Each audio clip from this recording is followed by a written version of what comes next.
Hello, everyone. Welcome to another episode of the Idle Park Talk Show. Some have argued that many people fail to plan for events after their death because the conversation about death is complex and uncomfortable. But for many people, especially immigrants here in Canada, it is important to plan in advance where your final resting place would be. Two things to consider. Do you want to be buried here in Canada, your new home? Or do you want to be repatriated back home? So in order to have this conversation, we have invited two members of the board of Alberta Regional Office of Dernière Demeure Internationale, DDI. And we have in studio Liz Ridza, who is a member of the leadership team. And we have Eric Mepong on the line. Eric is also a member of the leadership team. You are both welcome. So welcome. How was the drive down here? Thank you for having me. It's a beautiful drive. This afternoon is absolutely gorgeous in Calgary, yes. A long drive. A long drive, nonetheless, yes. I come all the way from the other side of the city. See, and you're here. Anyway. And how about being here to talk about death? Well, it's not really so much about talking about death per se. It's more kind of related though. It is related to death in a sense, but it's more like talking about the community coming together and helping one another, like we've always done it. Mm-hmm. Yes. Okay, let's dive in. Yeah. So you are a member of the leadership board, and I just wanted to kind of find out from you, what is Dernière Demeure Internationale, and how long have you been in operation? Well, Dernière Demeure Internationale, translated for those who don't speak la langue de Molière, will be the last wish of the member once they get to pass on. That's what DDI would mean in English, if I want to translate it like that. So it was created back in Quebec, hence the French name, back in 2018. And it is in line with coming to the realization that there's a need for people in the diaspora to come together and contribute whenever a member of the diaspora passes on. Now, that contribution, as you know, death is something that's imminent. Everyone goes through that. And we found ourselves, we're in a situation where you're first generation, most of us, first generation immigrant. So really, money is not abundant. Right, not. Yeah. So, and we prioritize living, surviving, making sure our kids are going to school, educated, and we too can afford our living expenses. But we don't really think about when we pass. Right. And oftentimes, members of the communities are the ones that have to come to your rescue. Yeah. And sometimes you have expressed your wish to be buried and next to your ancestors back home. And there just is no money. You're putting a lot of financial burden on the family that's left here. Your income is no longer coming back, and you want to be buried next to your ancestors. So that adds frustration and anxiety. And don't forget too that we have family members back home who, according to tradition, would want to come to them and see you so they can mourn you properly. So Dernière Demeure Internationale was actually created to solve that problem back in 2018. Right. Wow. So it has been business so far. Is it good to say business?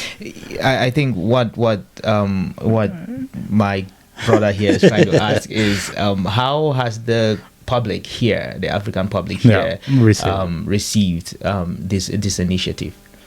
Well, for those who do know and those who've benefited from Dernière Demeure Internationale financial support have nothing but praises to give, really.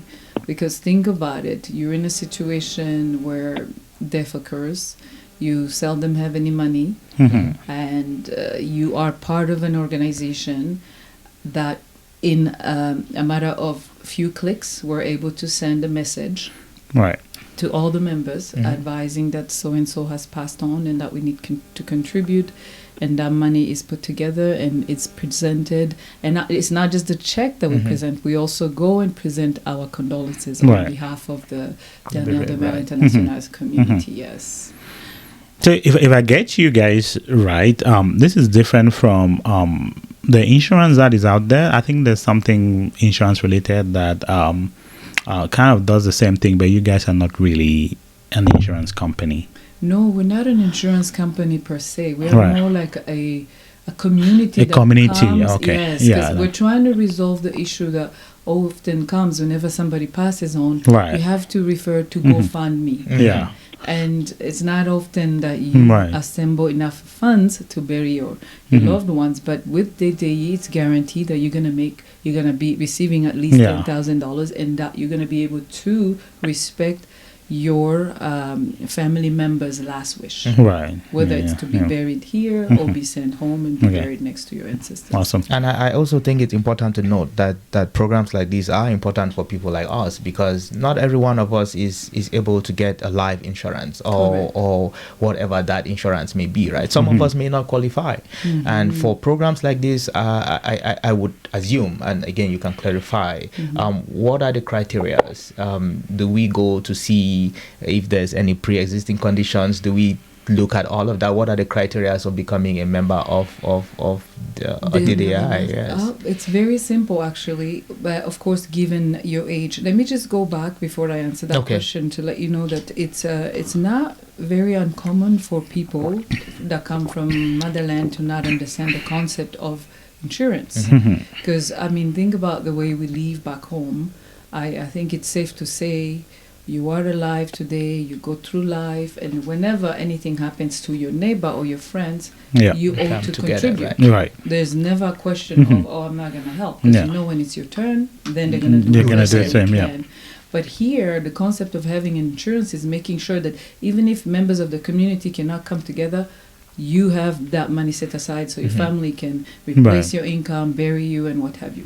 Now, for those who do not necessarily believe in that concept or do not have the means to contribute to a monthly payment so that eventually when you do pass on, they can bury you, you have the option that is DDE. And DDE or Relaces is come in, consider this as being part of a community, you register, you become a member. There's a probation period that you go through depending on your age group. I think before age 69, you only have 90 days of probation. And after age 69, 70, I want to say, Eric, correct me if I'm wrong, age 70 and up, we give you a period of 2 years probation. And in that 2 year, you qualify every 6 months. You get, instead of receiving the full amount that is $10,000, you receive $2,500. When you reach a year, then that goes to 5,000. And then after 18 months, it goes to 7,500. And then once you reach that 2 year, you are qualified for the full 10,000. So, as of February 22nd, your website discloses membership of 5,048. It says you have 1,265 groups and 4,069 active members. I would agree that I guess the population here are pretty open and receptive to the initiative based on some of based on the explanation you've provided, right? We were talking about the eligibility criteria, and you were, explaining probation periods. So why is the probation period longer for older people? It sounds like it's an obvious answer question, but I just need you to explain a little bit why it is important to have that period of probation for older people. Well, in normal circumstances, the older you are in life, the closest to death you will be. So we don't want situation, because at the end of the day, we're not a gold mine. It's community members that contribute, and we don't want this to become a a burden on the families that are members. So if you're coming in and you're of a certain age, you also have to be part of a group of 10, because at that age we assume you have grandkids, you have kids, and they have kids. So we want you to be part in a group, like you see like on the website where they say we have so many groups. So you have to be part of a group of 10 members. And if you are of a certain age, 70 and up, we want to make sure you're not coming in when you're like the last few seconds. It sounds harsh, but that's just the reality. Because, I mean, we don't want people taking advantage of others, Correct. right? If you want to be part of the group, you need to, come in and risk sharing, of course. I think that's the right word. That's right.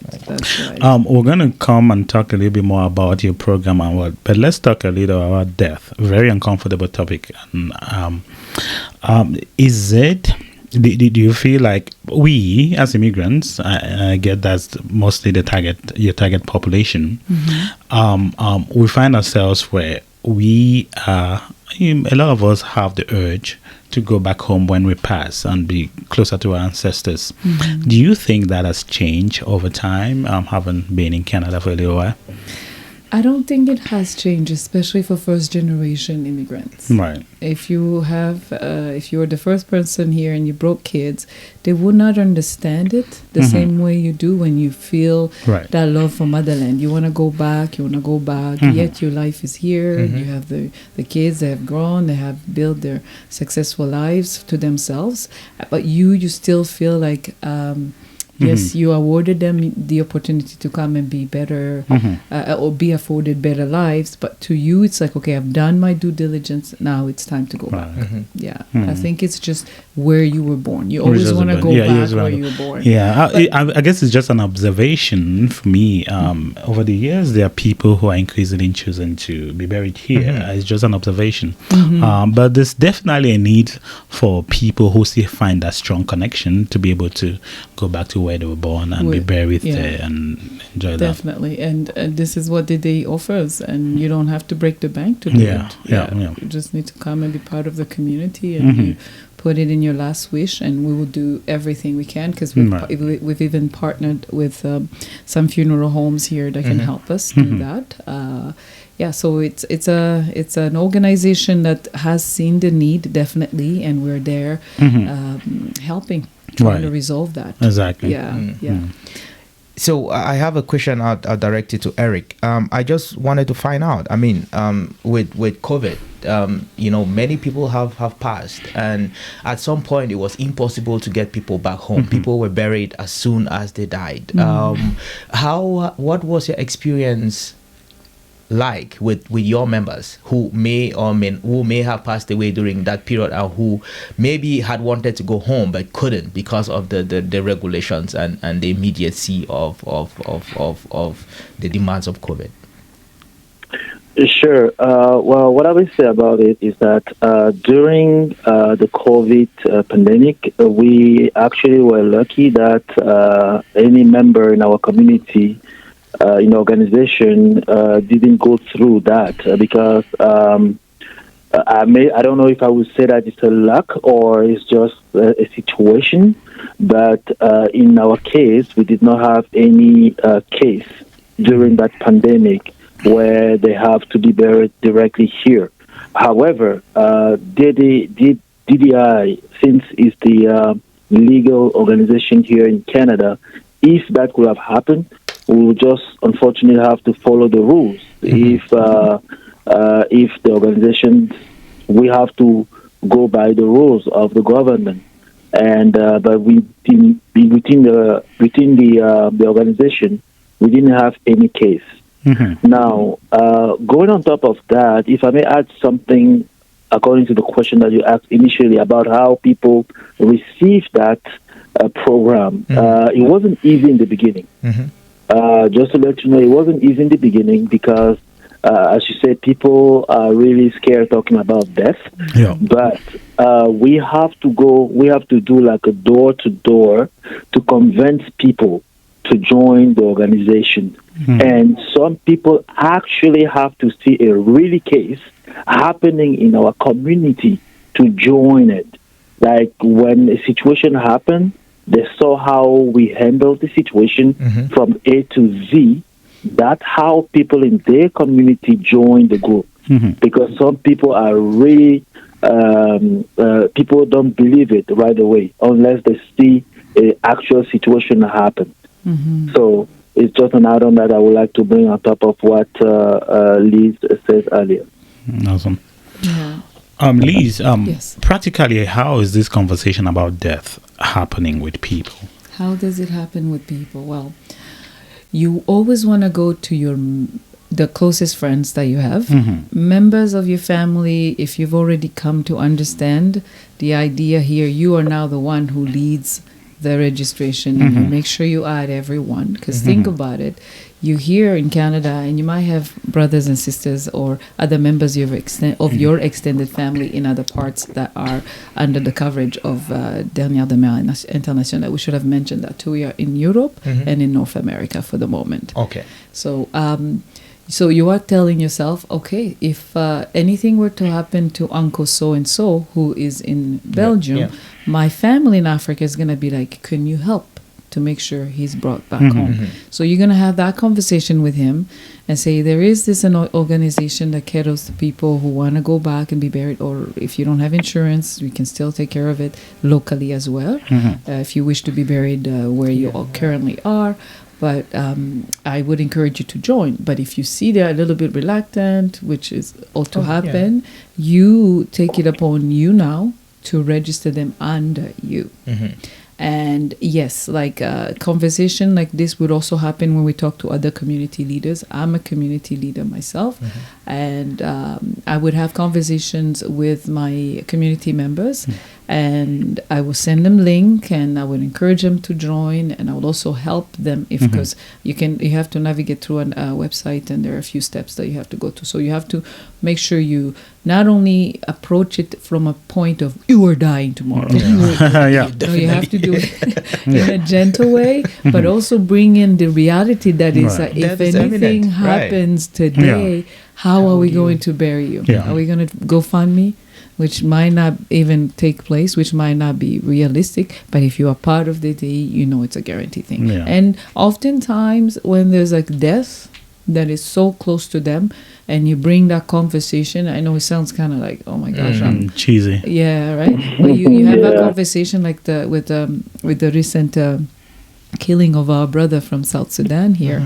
You know that a lot of people now would start thinking about that. It's like, oh, yeah, I better start putting my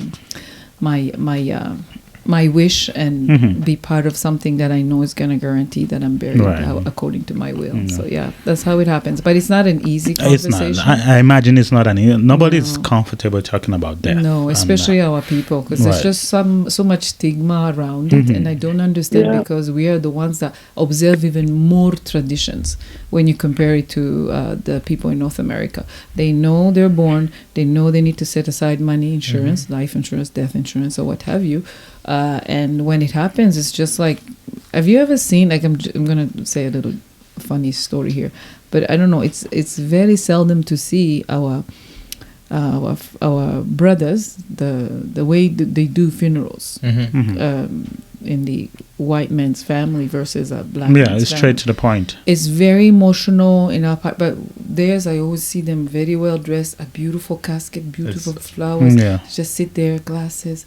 It's gonna happen. They're probably thinking, and a Kleenex, like, and you're just tapping it. It's not like, whoa, what's gonna happen? Why are we crying so much? It's because to us we're like, oh no, we're in trouble. Did we plan? We're gonna die of hunger now. I think that's what it is, right? Whereas for them, it's like, check is in the mail. I know it's happening. So we're trying to break that stigma here, and I think Dernière Demeure Internationale is on the right. You speak to a cultural component of death and dying, which is how we express sadness to the loss of someone. There's this theoretical action in many African countries, right? It has to be. Sometimes you have to hire professional criers to be able to, make sure. Of that. Oh, it happens in many parts of Africa. Yes, I think I heard during one conversation. Yes, they hire people to come and help you more. You have, because it's a part of sending away your loved one in a dignified manner. So it has a cultural component to it that a lot of people here don't understand. And there's also, especially if someone who's died accomplished and much older, there's also a celebratory aspect to it, where there's partying and having fun, and sometimes yearly celebrations as well. Yes, we do something similar. Yeah. Sorry So to cut you short. I guess I'm trying to hone down the question. What do you think are the cultural differences of us being immigrants from Africa and the way we process death and people here in Canada? I guess you spoke a little bit on that, but can you expatiate more? Again, it's first of all, for us, it's a subject that's very stigmatized, but we know it's there. It's always in the back of your mind. And then when it does happen, when you're in this part of the world, I see, I don't know, like it's not as, I don't want to say celebrated. Yeah. It's more like it's not as it's very solemn. Maybe. It's very mellow. Yeah. You're like, okay, so and so passed. Usually they're like so late in their life or they've succumbed to a lifelong disease. Right. I mean, and it's kind of like expected. Everybody has had their chance to say goodbyes. Right. Now, when you're in Africa, like you said it so beautifully, if you are a certain member of the society and you've accomplished so much and you have kids that have grown and they've become successful, the whole community comes and mourns with you. Have you noticed that? Yeah. Oh, yeah. We even take time. Like I remember back home, whenever an elder passes, the whole community stops. And the family that's directly affected has to mourn immediately for a full 7 days. They don't clean their homes, they don't cook, they don't shower. All they do is just sit there and mourn and cry. So the members of the community now take on making sure the family's fed, making sure the home is clean. And then 7 days later, there's even a ceremony again where they come, okay, we've been here for 7 days.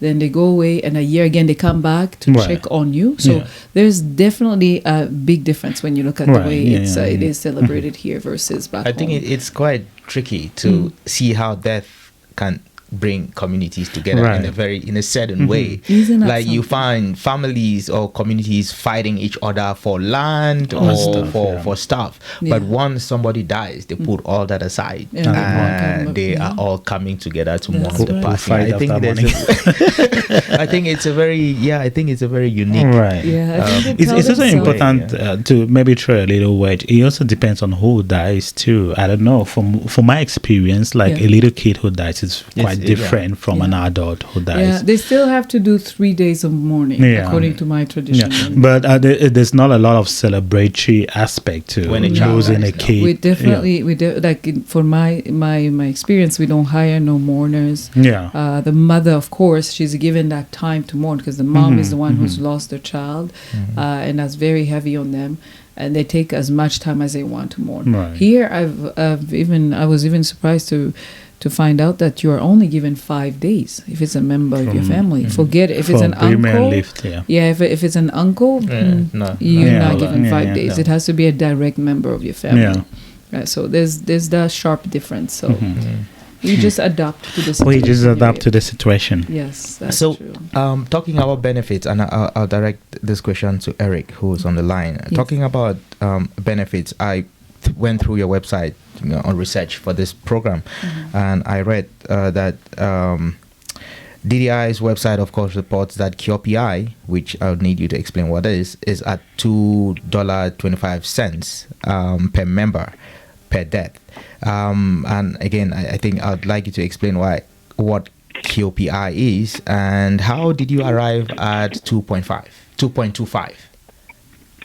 Okay, sounds good. Well, basically, how does that work is that at the moment, the amount of $10,000 that we initially set, the reason behind the $10,000, first of all, is that amount will be able to cover the funeral service, to be able to send that but that comes back home, right? Because the arrangement that we have with the funeral homes here in Canada, they're charging us the amount that the $10,000 will cover, and then you have a little bit of change left to help the family with whatever they want to do.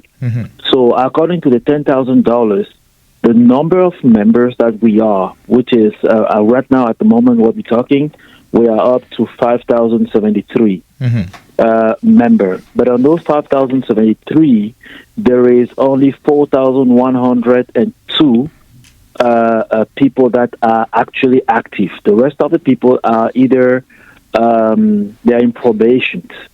But even if you are in probation, you still have to contribute because during your probation time, you still have to contribute if we have any case.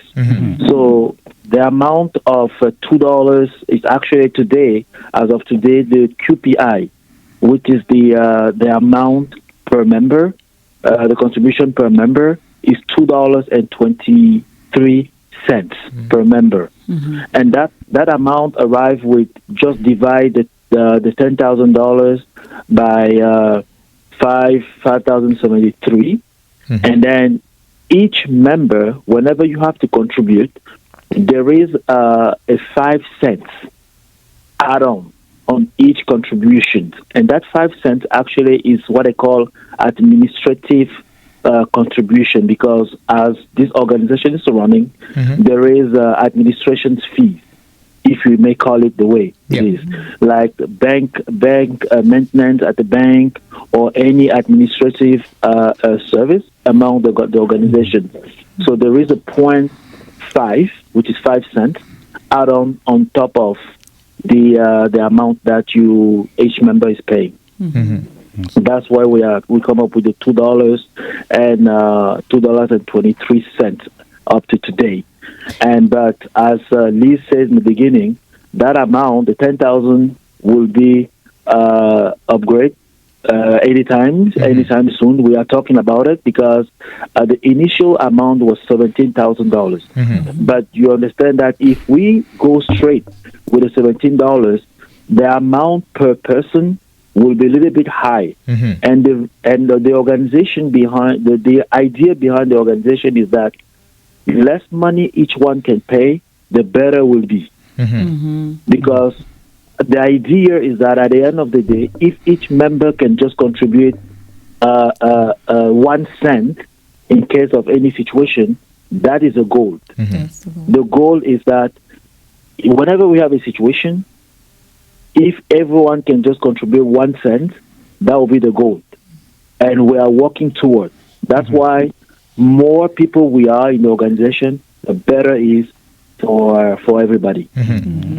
So I guess affordability is pretty top on your list. But again, if I just ask again, just to give you an opportunity to add to what Eric has mentioned, what makes your program different from the other programs that I know? Because I know there are a few other programs operating here. So why what makes you different? Well, good question. Again, we've talked about the affordability, which of course the name too makes it different. Well, it has to be affordable, and it cannot come in to become another burden to that already struggling family. Right. So what makes us different is a couple of things. We pride ourselves in being an organization that doesn't just comprises of one group of people, because I know a few organizations that are only for a certain group of people. Right. So Dernière Demeure Internationale sees the need for the diaspora, regardless of where you're from, to belong, so that not only can you help when a member of the community passes on, but later on, once we expand, we have greater idea to not just tap into covering for death, but also empowering ourselves economically. So we pride ourselves in being all inclusive and also having future projects that are only going to be realizable if we reach a certain number of membership. Right. Yeah. I think what I picked out from the website, if I'm not mistaken, I like the Pan-Africanist. I was gonna, ask on that. Yeah. Why was it important to have that? Why was it important to have that? I mean, why not? When you think about it, all these groups that are out there empowering their people, they are looking after their own. So it's about time there were another organization that also caters to the Pan-Africanist. And Dernière Demeure Internationale is heading that way. Yeah. To the Pan-Africanist. Yeah. You said the caters to the Pan-Africanist? To the Pan-Africanist, yes. Well, if you're not African, you can't register? Well. No, we've had some family members, some families in the group who have married outside the African descent race. If they're members, of course, when they do pass on, we support them. It's anyone. Yeah, it's Pan-Africanism. Pan-Africanism doesn't mean that you have to be of African descent only. Right. You can still be an ally even if you don't look same color as us. Same color, Yeah. Yeah, because I don't know. Because I'm just thinking of somebody who's not African and just say Pan-African. It's like, this doesn't. No, it cater applies to anyone. It applies to anyone who wants to see people of African descent empower themselves and come to each other's help. Yeah. Other organizations and other programs have like issues of accountability and transparency. How you guys are working to reduce that as an issue for DDI? Eric, you want to take that on, or you want me to go ahead? Yeah, well, if I may say a word about it, it is important in our organization to have that integrity. Integrity, honesty, what guides us is part of our core value. Yeah, we have a very, very strong core value in our organization, and as you know, any organization that took place, there is always people that's going to try to bypass few things here and there. And then, but because of the integrity of a majority of people in the organization, we always put a finger on it and change things around. That's very, very powerful. That's the reason why actually you asked a question in the beginning about why, when people are reaching up to 69 years old, why they have such a long period of probation. Trust me, it's because people are trying in the past to just bypass few things in our organization. And because we have that honesty and integrity, that's why we put some rule in place. So we are all on the same page, and then we're moving forward with all the full integrity. It's very important. Every member in the organization, in the board, actually have to literally go through what they call a police report check, literally, right? It's like just to show that we will go with your word, but just to show that you have that integrity. We have lawyer in our organization.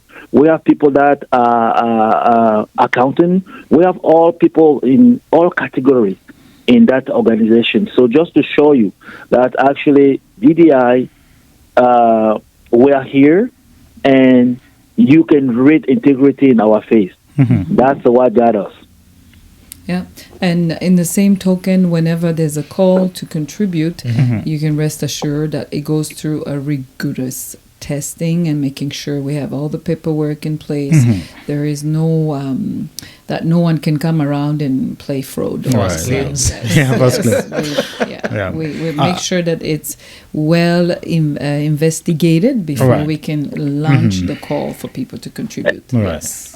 Absolutely. That's very important. And every single penny spent, you have everything is traceable. Yes, everything is traceable. And transparent. Absolutely. I guess we're beginning to round up. I was just going to ask a question. Coming from Africa, cremation is not very common what do you guys do with that if someone's choice is to be cremated and sent back home in the ashes? Well, like we said, we respect the members' The members' wish. Yes. What we do is you're a member, you're in good standing. Here's the support that you need. We have a funeral home here that can help you, and then you just take the money and you go do what you need to do according to the members' last wish. Yes. Either, whether it's being buried here, being cremated, or be sent home. Whatever. Yeah. Yes. Or being thrown at sea. Or be turned into a tree. Or at sea or a tree or whatever. Well, I think this is a very good conversation. Death is often something that many people are shy to talk about. And it's one thing that's very certain. You know what they say, death, tax, and taxes are the two certain things, two things that are very certain to happen in our lives. So if someone were to contact you, how would they do that? Well, that's a great question, and thank you very much for giving us the opportunity to really express ourselves and talk about DDI here. The contact information, first of all, we have our website, which is ddinternational.org. Again, is www.ddinternational.org. That's the website. And the email address, of course, will be secretariat@ddinternational.org. We also have a direct phone number, which is 1-833-950-1574. Again, 1-833-950-1574. And we're just going to take this opportunity to give a big shout out to our president, Henriette. She will probably going to listen to this program as well. Yes. And the whole board, actually. Yes. And we want to encourage anyone who's listening to today's broadcast to please join the movement and come be part of something positive. Right. Thank you. Thank you for having me. Yeah, so I think it was a good conversation. I'm not sure if you have anything. No. But it was interesting. We learned a lot, and we appreciate your organization. You're filling in a void that is very valuable for people who are immigrants to the country and who want to go back to their country and be buried. So thank you again for this information.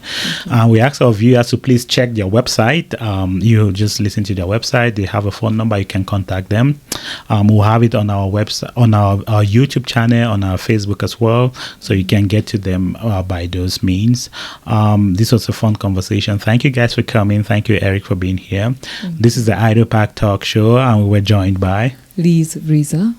Thank you very much. Thank you.